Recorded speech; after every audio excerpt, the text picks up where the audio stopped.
మీ మోకాల నొప్పులకు ఎటువంటి సర్జరీ లేకుండా ఎపియాన్ పెయిన్ క్లినిక్ అందిస్తున్న అత్యాధునిక చికిత్స.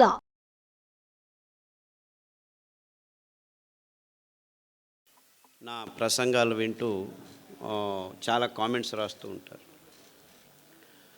ఒకచోట ఒక అబ్బాయి నాకు జస్ట్ 23 year old అబ్బాయి ఒక చిన్న క్లిప్ పెట్టాడు నా నెంబర్కి.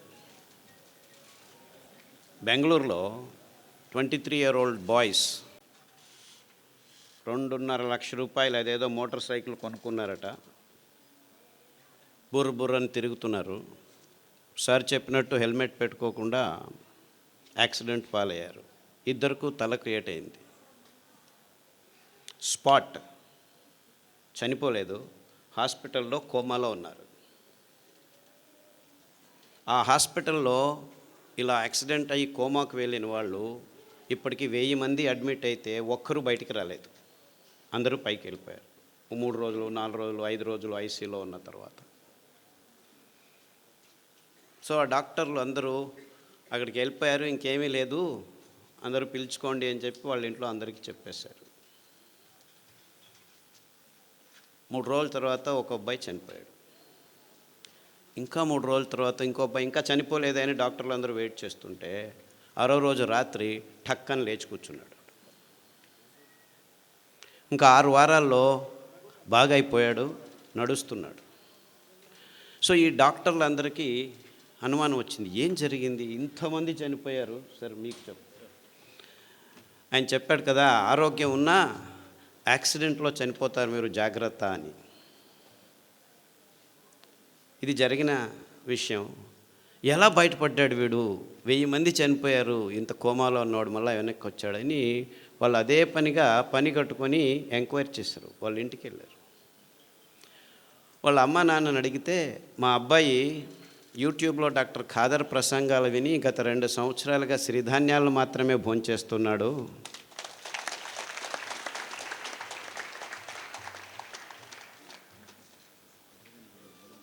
సో ఈ విషయం ఫేస్బుక్లో అబ్బాయి రాసుకున్నాడు.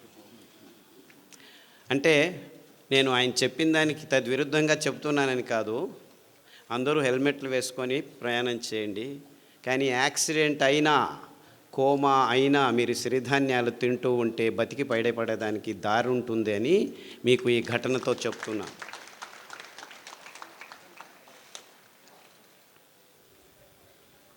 నేను గుంటకల్లోనే చదివాను. చేంతాడు చేతిలో వేసుకొని 6 కిలోమీటర్లు దూరం వెళ్ళి, ఆ చేంతాడు ఒకే బావి ఉండేది, నీళ్ళ బావి, ఆ దర్గా దగ్గర అటువైపుకి వెళ్ళేవాళ్ళం మేము. 6 కిలోమీటర్లు నడిచి పొద్దున్నే 5 గంటలకు లేచి, నేను మా అక్క బుచ్చక్క అనే పేరు ఇద్దరం, 6 కిలోమీటర్లు నడిస్తే వెళ్తే చేంతాడు. నేను చిన్న పిల్లోడిని, ఇంతలాగా ఉండేవాడిని, చాలా వెరీ స్మాల్ షార్ట్ ఫెలో, ఇప్పటికూ పొట్టివాడిని. ఆ చేంతాడు ఎత్తుకొని పోయేదానికే 6 కిలోమీటర్ పోయేవాడికి కింద పడిపోయేవాళ్ళం. ఆ చేంతాడు ఎంత బరువు ఉండేది, ఎందుకంటే చేంతాడు 10 అడుగులు 15 అడుగులు కాదు, 30 అడుగులు పోవాలా లోపలికి నీళ్ళు రాయిలంటే. సో ఇద్దరం కష్టపడి 2 బిందెలు తీసుకుని వచ్చాము, చేంతాడు ఇక్కడ వేసుకొని. నీళ్ళు తాగాలంటే అంత కష్టపడాలి. సో గుంతకలు వాళ్లకు నీళ్ళ అభావం గురించి ఎవరు ఏమీ చెప్పాల్సిన అవసరం లేదు. కానీ తమాషా ఏమిటంటే, ఇంకా మొత్తం ప్రపంచమంతా ఇంకా 6 నుంచి 10 సంవత్సరాల్లో నీళ్లు లేకుండా ఉండేది. తాగేదానికి నీళ్లు కూడా దొరకని పరిస్థితిని మనం ఎదుర్కోబోతున్నాం. అంతేకాదు, ఈ ఎలక్ట్రిసిటీ కూడా ఉండదు మీకు ఇంకొక 15-20 సంవత్సరాల్లో. బొగ్గు అయిపోతుంది, ఇంధనాలన్నీ అయిపోతున్నాయి, నీళ్లు లేకుండా ఉంటాయి. ఇప్పుడు మీరందరూ హ్యాపీగా వరి బియ్యము, గోధుమలు, చక్కెర, మాంసము, కోడిగుడ్లు తింటూ ఉన్నారు. ఇది తింటూ మీకు ఆరోగ్యం వచ్చింది అనుకున్నాం, అందరూ బాగానే ఉన్నారు అనుకుందాం, రోగాలు లేవు అనుకుందాం. ఎవరికి బీపీ లేదు, ఎవరికి డయాబెటీస్ లేదు, ఎవరికి క్యాన్సర్ లేదు, ఎవరికి హెచ్ఐవి లేదు, ఏమీ లేదు, అందరం బాగున్నాం. వరి బియ్యం చాలా మంచిది, తింటే ఏమీ రోగాలు రావు, ఇంకా ఆరోగ్యంగా ఉంటుంది అని కూడా అనుకుందాం. గోధుమలు తింటే చాలా అద్భుతంగా ఉన్నాము అనుకున్నాం. అఫ్కోర్స్ మనమందరము వెంట్రుకలకు పెయింట్లు చేసుకొని యంగ్ పీపుల్ అనుకొని తిరుగుతూ ఉంటున్నాము. అది వేరే విషయం, రోగాల గురించి తర్వాత చెప్తాను. అంటే మనం తింటున్న పదార్థాలన్నీ మంచివే, ఆరోగ్యంగానే ఉన్నామని అనుకున్నా ఈ రెండు కారణాలకి మనం వరి బియ్యం తినటం ఆపు చేయాలి, గోధుమలు తినటం ఆపు చేయాలి, చక్కెర తినటం ఆపు చేయాలి, కోడిగుడ్లు తినటం ఆపు చేయాలి, అన్నీ తినటం ఆపు చేయాలి. ఎందుకంటే నీళ్లు లేవు. ఇంకా 15 సంవత్సరాల్లో వరి బియ్యం పెంచుకునేదానికి నీళ్లు ఉండవు, కోడిగుడ్లు తయారు చేసుకునేదానికి నీళ్లు ఉండవు, చక్కెర పెంచేదానికి, చెరుకు పెంచేదానికి నీళ్లు ఉండవు, ఏమీ ఉండవు. 4 వానలు వస్తే చివరకు పెరిగేది ఈ సిరిధాన్యాలే. అంటే వీళ్ళందరూ చెప్తున్నారు రుచిగా చేయండి, ఇది చేయండి, అది చేయండి. అవంతా ఏమీ అవసరం లేదు. ఇంకో 10 సంవత్సరాలు మీరు అందరూ కళ్ళు మూసుకొని నీళ్లు లేని పరిస్థితిని ఆలోచించుకోండి. కోర్స్ నా దురదృష్టం, గొంతుకలలో వచ్చి నీళ్లు లేని పరిస్థితిని ఆలోచించండి అని చెప్తే వీడు పిచ్చోడు మాకు చెప్తున్నాడు అనుకుంటారు. నేను అనుభవించాను. కానీ ప్రపంచమంతా ఇదే స్థితికి రాబోతుంది ఇంకో 10-15 సంవత్సరాల్లో. ఈ డ్యాములు కట్టినారు, ఏమీ లాభం లేదు. డ్యాముల్లో నీళ్లు ఉంటాయి కదా మీరు ఎత్తిపోసేది. ఆ నీళ్లు లేని పరిస్థితుల్లో మొత్తం ప్రపంచమంతా హాహాకారాలతో, ఆకలి మంటలతో భయానక స్థితిని ఒక్కసారి కళ్ళు మూసుకొని ఊహించండి. ఆ స్థితి నుంచి దూరం కావాలంటే మనం 20 సంవత్సరాల ముందే ఎంత మంచివైనా, గోధుమలు మంచివే అని చెప్తున్నాను, చక్కెర మంచిదే అని చెప్తున్నాను, ఏమి రోగాలు రావట్లేదని చెప్తున్నాను, ఇదంతా ఇమాజినరీ కండిషన్. కోర్స్ ఇప్పుడు ఉన్నది అన్ని రోగాలే అనేది ఇంకొక 5 నిమిషాల్లో మాట్లాడతాను. కానీ సిరిధాన్యాల మహత్వము జస్ట్ మీ ఆరోగ్యానికి కోసం కాదు, మీ పిల్లల ఆరోగ్యం కోసం కాదు, ప్రకృతి కోసం కాదు. ప్రకృతిని మీరు రక్షించాల్సిన అవసరం లేదు. ఇవన్నీ కారణాలు కాదు, కానీ ఇవన్నీ ముఖ్యమైన నిజమైన ప్రాక్టికల్ కారణాల కోసం సిరిధాన్యాలను తినమండి అని చెప్తూ వస్తున్నాను ఇంతవరకు. కానీ ఇప్పటి నుంచి నేను ఇవన్నీ కారణాలే కాదు, ఇంకా 10-15 సంవత్సరాల్లో మొత్తం మానవ కులమంతా ఆకలితో హాహాకారాలు బొబ్బేలు పోతుంటే మిమ్మల్ని ఆ భయంకరమైన క్రైసిస్ నుంచి బయటకు పడాలంటే బయటపడేదానికి పనికి వచ్చేది సిరిధాన్యాలు మాత్రమే. ఆ ఒక్క కారణానికే, అంటే మానవ కులం ముందు రానున్న ఈ భయంకరమైన క్రైసిస్ నుంచి బయటపడాలంటే మొత్తం ప్రపంచమంతా పిల్లలు, పెద్దలు అందరూ ఏ దారి లేదు, ఏ గతి లేదు, ఉండేది ఒకే దారి, అది సిరిధాన్యాలు తినే ఒకే ఒక్క దారి.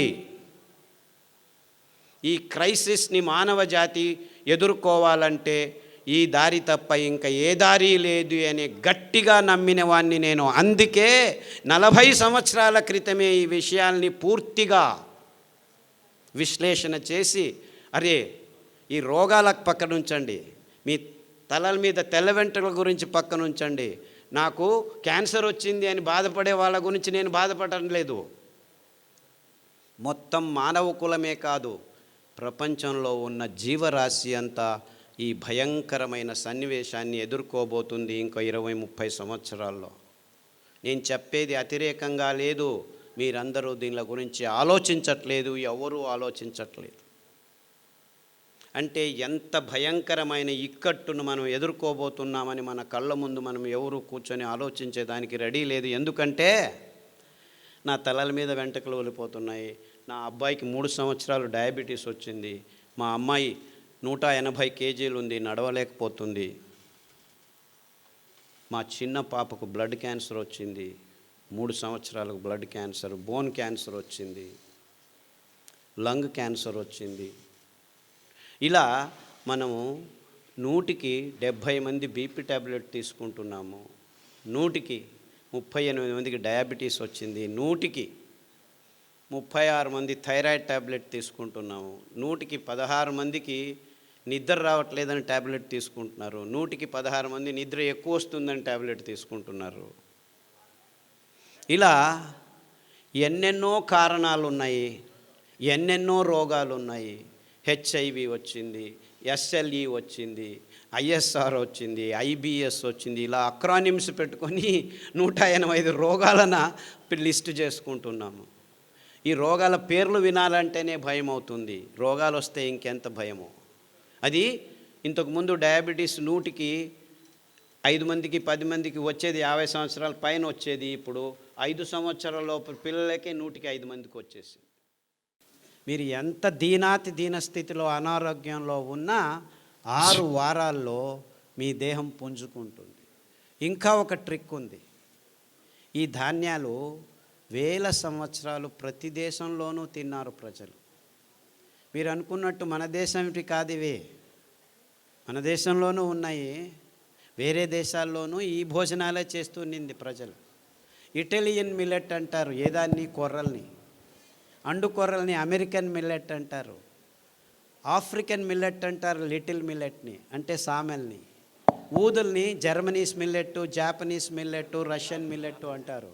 ఇన్ఫ్యాక్ట్ ఊదుల్లో చాలా రకాలు ఉన్నాయి, అన్నీ ఊదులే. రష్యన్ మిల్లెట్ వేరే, జర్మన్ మిల్లెట్ వేరే, జాపనీస్ మిల్లెట్ వేరే, అన్నీ ఊదులే. బోర్నియాడ్ మిల్లెట్ అంటారు. అరికలు కోడో మిల్లెట్ అంటారు. హిమాలయ కొండ చర్యల్లో యథేచ్ఛగా ఇప్పటికీ పెరుగుతున్నాయి.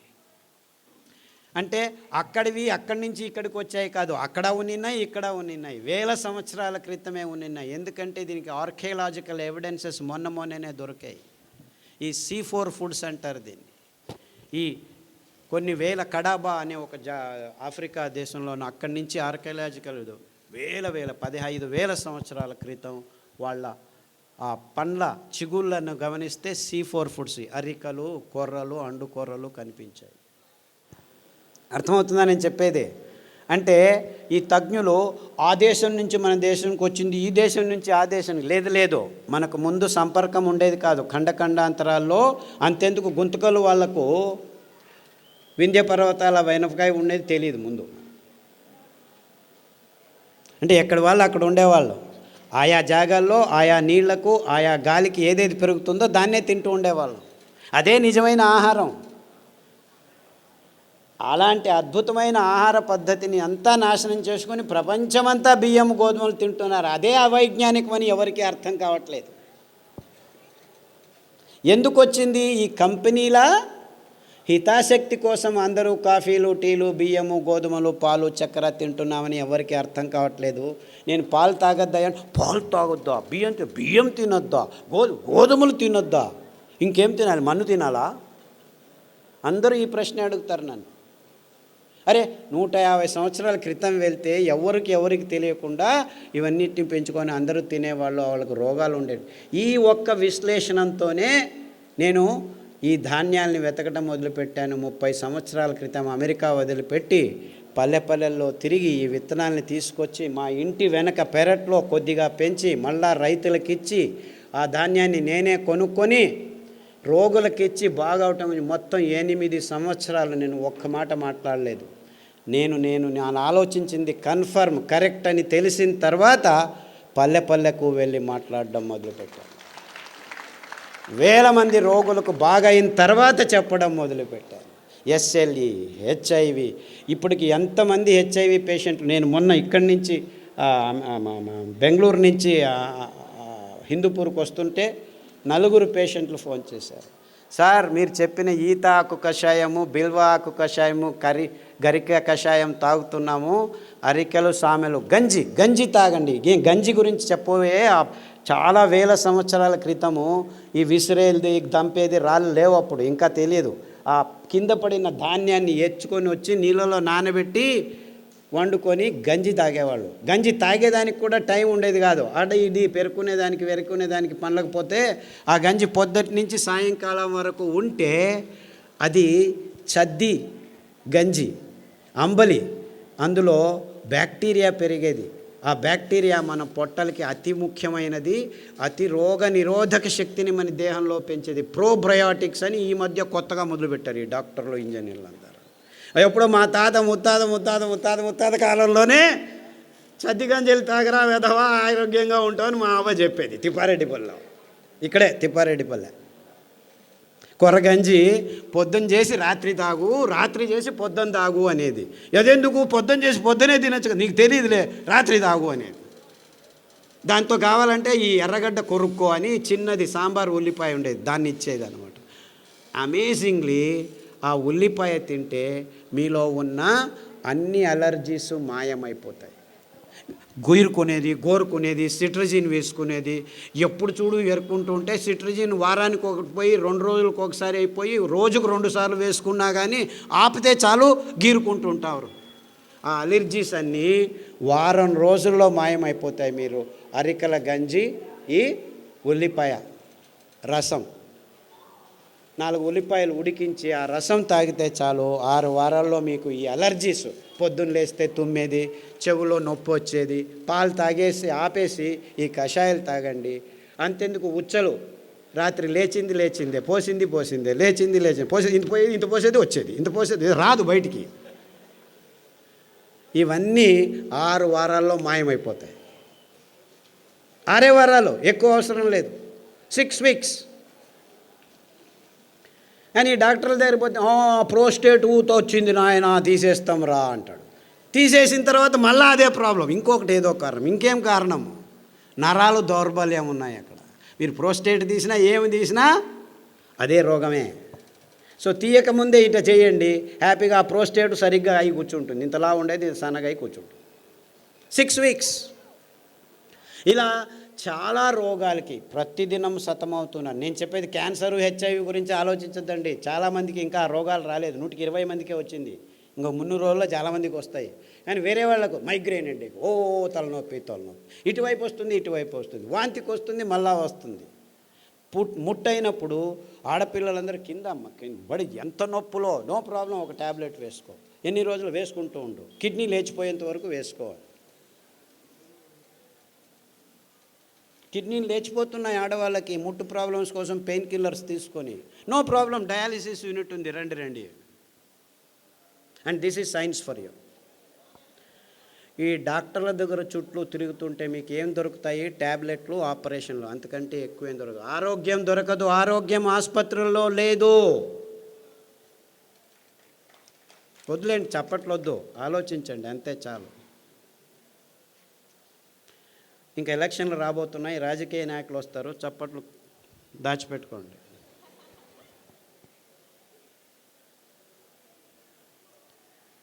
ఎక్కడుంది ఆరోగ్యం? మన కొర్రల్లో ఉంది, మన కానుగ కషాయంలో ఉంది, మన పారిజాత పువ్వుల్లో ఉంది, మన రావి చెట్లల్లో ఉంది, మన కానుగ చెట్లల్లో ఉంది, అండు కొర్రల్లో ఉంది, ఊదుల్లో ఉంది. ఇంత అద్భుతమైన పదార్థాలు మీరు ఏమైనా డబ్బు ఖర్చు పెట్టాలా? పేద రైతులు పెంచగలరు. దాన్ని అక్కడికక్కడే మీ ఇంట్లోనే రెడీ చేసుకునే దానికి బుచ్చి మెథడ్ అని మా అక్క నేను కలిపి కనిపెట్టాము. అందరూ హ్యాపీగా ఇంట్లో ఎవరైనా సరే రాత్రి నానబెట్టి పొద్దున ఎండబెట్టి అలా అంటే చాలు, బియ్యం రెడీ. ఇంకా అద్భుతం ఏం తెలుసా? ఈ ధాన్యాలు 7 సంవత్సరాలు నిల్వ ఉంచినా ఒక్క కెమికల్ లేకుండా, ఒక్క పురుగు రాకుండా ఉంచుకోవచ్చు ఈ 5 ధాన్యాలు. మీకు ఎప్పుడు కావాలో అప్పుడు బియ్యం రెడీ చేసుకోండి. సో అందరూ అంటున్నారు పేదవాళ్ళకి ఇది కష్టమని. ఇన్ఫ్యాక్ట్ పేదవాళ్ళకే ఈజీ. ఈ పెద్దవాళ్ళు పనులు చేసుకోలేరు, డబ్బులున్న వాళ్ళు. మీరు చేసిస్తే వాళ్ళు తింటారు. అంటే మీరు కొనాల్సిన పని లేదు. 2 ఎకరాల మెట్ట భూమి ఉంటే పెంచుకోండి, ఇంట్లో పడేసుకోండి. ఎప్పుడు కావాలంటే ఆ మిక్సీలో 1 కేజీ రెడీ చేసేదానికి మీకు 20 కేజీలు 2 గంటల్లో పని చేసుకోవచ్చు. ముందులాగా దంచాలి, విసరాలి అని ఏమీ లేదు. కావాలంటే మీకు డబ్బు కావాలంటే మీరే రెడీ చేసి పక్కనున్న ఊరికి అందజేయచ్చు. 10 మంది కూర్చొని ఆడవాళ్ళు పని చేస్తే దగ్గర దాదాపు 500 కిలోలు రెడీ అవుతాయి. ఆ పని బాలన్ గారు చేసి చూపించారు. ఇక్కడ అనంతపూర్లో భానుజ అని ఇంకొక మహిళా సంఘం వాళ్ళు చేస్తున్నారు. అంటే పేదవాళ్ళకి ఇవి అతి చౌకగా, ఎవ్వరి హంగామా లేకుండా పెంచుకొని ఇంట్లోనే తయారు చేసుకొని తినేంత వరకు మేము అన్ని రకాలుగా ఏర్పాటు చేశాము. మీరు చేసుకోవాలి అంతే. అంటే పేదవాళ్ళకి ఏమీ ఇబ్బంది లేదు. ఇంకా కొనుక్కునే వాళ్ళకే 100 రూపాయలు ఆ కేజీ, 150. యాక్చువల్లీ రైతులకు మీరు 10 రూపాయలు, 11 రూపాయలు మధ్యవర్తులు తింటున్నారు మధ్యలో. అయినా కానీ 100 రూపాయలు ఇచ్చి కొన్న 1 కేజీ 10 మంది తినచ్చు మీరు. ఎందుకు? ఇందులో పీచు మధ్యలో ఉంది. నానబెడితే, రాత్రి నానబెట్టి పొద్దున వంట చేస్తే 1 కేజీ బాగా వికసించి అరలితే మీరు 10 మంది తినొచ్చు అనమాట. అదే బియ్యం అయితే వరి బియ్యము కేజీకి 4 తిని ముగించేస్తాం అనమాట. అంటే 1 కేజీకి 4, ఇక్కడ 1 కేజీకి 10 మంది, వీడు 30 రూపాయలు కేజీ అనుకో, 30 × 2.5 కేజీలు అంటే అది అంతే అయింది కదా. ఆ బియ్యం తిన్న తర్వాత మీరు ఎక్కడికి పోతున్నారు? ఆసుపత్రిలో చుట్టూ తిరుగుతున్నారు. ఈ బియ్యం తింటే మీరు రైతుల దగ్గరికి వెళ్ళచ్చు. అంటే నిజంగా మీరు ఎవరి చుట్టూ తిరగాలి? ఆరోగ్యం కావాలంటే ఎవరి దగ్గరికి వెళ్ళాలి మీరు? ఇన్ఫ్యాక్ట్ నిజంగా మనకు ఆరోగ్యం కావాలంటే ఆ రైతుల వైపు మన ముఖం చూపించాలి, వాళ్ళను గౌరవించాలి. వాళ్ళు పెంచే ధాన్యానికి విలువ ఇచ్చి భక్తితో తీసుకుంటే వాళ్ళు బాగుపడతారు, మనము బాగుపడతాం. అర్థమవుతుందా?